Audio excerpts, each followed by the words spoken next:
चिंतन श्री गुरुदेव दत्त श्री स्वामी समर्थ। नमस्कार, मी रोहिणी परत एकदा तुमच्यासाठी खूप महत्त्वाचा व्हिडिओ घेऊन आलेली आहे आणि आजच्या व्हिडिओमध्ये खूप महत्त्वाची माहिती, मला असं वाटतं की ही माहिती मला नाही वाटत तुम्हाला शक्यतो अजून कोणी सांगितली असेल, पण जर का तुम्हाला उद्याच्या हनुमान जयंतीला कुठलीही सेवा किंवा कुठलाही उपाय जर का जमणार नसेल, कुठल्याही कारणामुळे तिथं तुमचं विटाळ असो, तुमची मासिक पाळी असो, तुमचं सुतक असो किंवा कोणतंही कारण असो आणि ह्या कारणामुळे तुम्हाला हनुमान जयंती निमित्त कुठल्याही मंदिरात जाता येत नाहीये, कुठलाही उपाय करता येत नाहीये, तर नक्की तुम्ही काय करावं आणि ते कधी करावं हे महत्त्वाचं आहे। आणि त्याचबरोबर बाकीचे जे उपाय आहेत ते शक्यतो हनुमान जयंतीलाच केले जातात।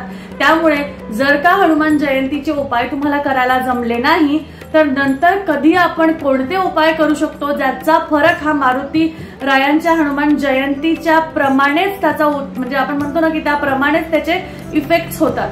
तर ह्या पद्धतीचा उपाय एक खूप सोपा आणि साधा उपाय आहे।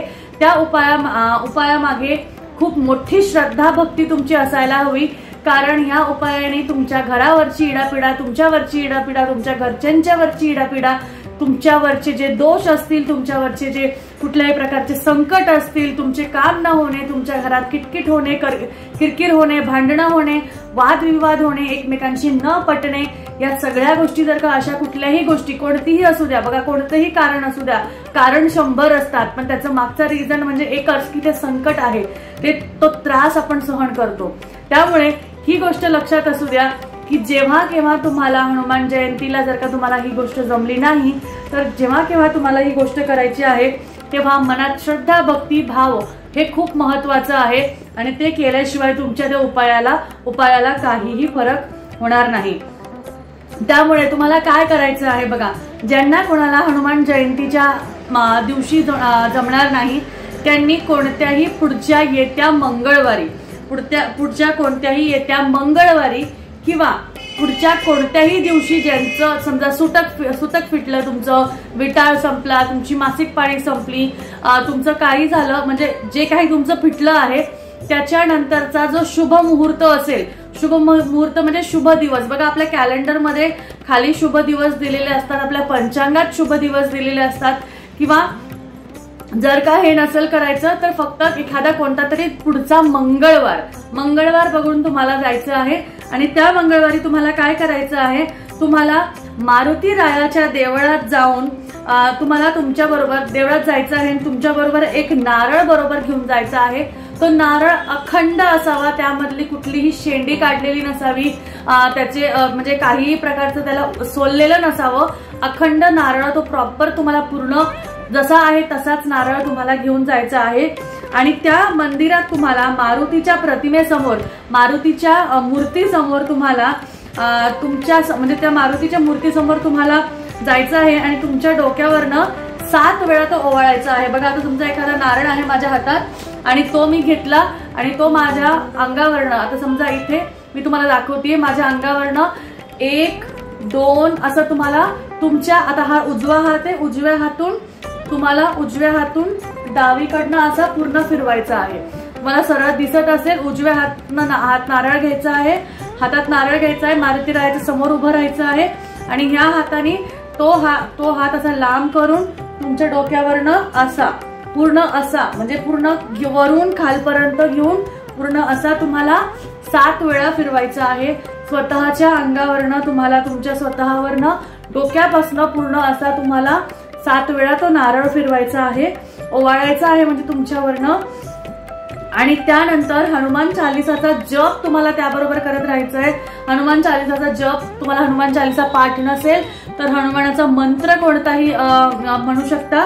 त्यानंतर ते नारळ जे आहे ते हनुमानासमोर तुम्हाला फोडायचे आहे। बघा हनुमान मंदिराच्या समोर एखादं ठिकाण असतं जिथे नारळ फोडण्याची जागा असते, तिथे तुम्हाला ते नारळ फोडायचे आहे आणि ते तिथे फोडले की ते तुम्हाला तिथेच सोडून द्यायचे आहे, ते तुम्हाला बरोबर न्यायचं नाहीये, काही करायचं नाहीये, तो नारळ तुम्हाला तिथेच फोडून टाकायचा आहे आणि तो तिथेच ठेवून द्यायचा आहे।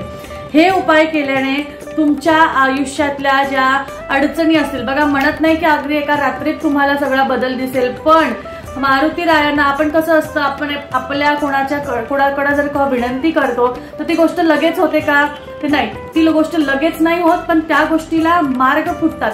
म्हणजे बघा, आपण हनुमानरायाला विनंती केली आहे की नाही, मग विनंती केल्यानंतर हनुमानराया त्याची जी स्टेप आहे ती घेतात आणि ते पुढे जाऊन तुमच्या अडचणी ज्या आहे ते हळूहळू कमी करतात। या पद्धतीने तुम्हाला एवढा सोपा साधा उपाय करायचा आहे।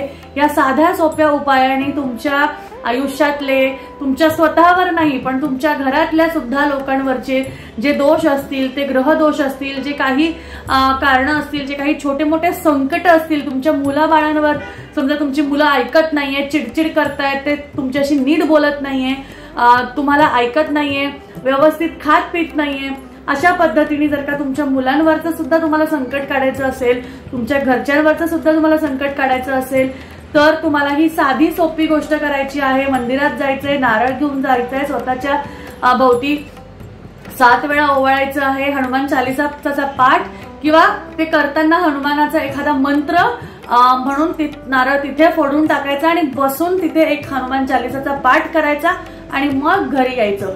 अशा पद्धतीने तुम्ही केलं की तुमचा हा जो आजचा साधा सोपा उपाय आहे तो होऊन जाईल। शक्यतो मग हा जो आहे, मी तुम्हाला सांगितलं की हा कोणत्याही मंगळवारी केला तरी चालेल किंवा तुमचा जो काही समजा तुमचं जे काही अडचण आहे ते अडचण संपल्यावर कोणत्याही एखाद्या शुभ मुहूर्तावर, शुभ दिवशी जाऊन जरी तुम्ही केला तरीही म्हणजे चांगलं आहे। शक्यतो मंगळवारी हा उपाय केल्याने जास्ती अतिउत्तम आपण म्हणतो ना, त्याचे रिझल्ट्स मिळतात।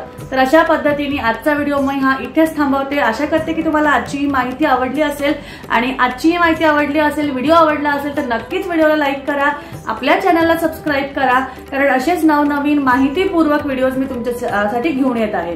तोपर्यंत काळजी घ्या आणि आजची जी माहिती आहे ती स्वामी चरणी अर्पण करते आणि तुमच्याकडनं निरोप घेते। तर चला भेटूया परत अजून एखाद्या छानशा व्हिडिओमध्ये। तोपर्यंत काळजी घ्या। अवधूत चिंतन श्री गुरुदेव दत्त, श्री स्वामी समर्थ, जय जय स्वामी समर्थ।